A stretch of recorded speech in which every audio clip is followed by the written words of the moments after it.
ஒன்று போட்டாலும் நின்று பேசும். கைஸ் இப்போ நாங்கள் வந்து அஸ்ஸாமில் இருக்கிற ஒரு ஊரில் இருக்கிறோம், சிலிகுரின்னு நினைக்கிறேன். என்ன கூட டார்ஜிலிங் பக்கத்தில். சரி, இங்கே வந்து டீ கடை இருக்குது, டீ இலை விற்கிற கடை நிறைய இருந்துச்சு. இப்போ அஸ்ஸாம் டீங்கிறது ரொம்ப ஃபேமஸ், அதனால் அஸ்ஸாம் டீ வாங்க வந்தோம். அஸ்ஸாம் டீ ஒரு 5 கிலோ வாங்கியாச்சுன்னு வைங்களேன். வாங்கி பாக்கெட்டில் வச்சாச்சு. வச்சதுக்கப்புறம் பார்த்தா நிறைய ஐட்டங்கள் வச்சுருந்தான். அதில் முக்கியமான தைலம் வந்து பார்த்திங்கன்னா இருக்குது ஆதிவாசி ஹேர் ஆயில். ஆதிவாசி தைலம். நான் டிவியில் இத்தனை வருஷமாக பார்த்துட்டு இருந்தேன். ஆதிவாசி தைலம், ஆதிவாசி தைலம் தாங்க இருக்குங்க.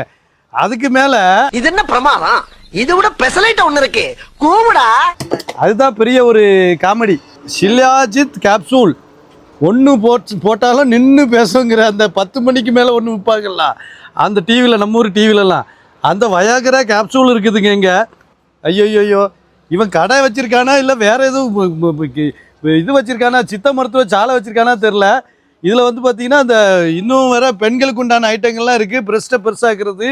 அதுக்கேற்ற மாதிரி இன்னொன்று என்னது, கேர் ரிமூவல் எடுக்கிறது இருக்குது. அப்புறம் விதவிதமான சோப்பு இருக்குது, விதமான நிறவத்து எல்லாமே இருக்குது. பார்த்துக்கிடுங்க, கடையா இது என்னன்னு தெரில. இங்கே வந்து ஹைவேல இருக்குது. ஹைவேல இவன் வச்சிருக்கிற ஐட்டத்தை பார்த்தீங்கன்னா கொஞ்சம் கசமசா ஐட்டமாக தான் இருக்குது.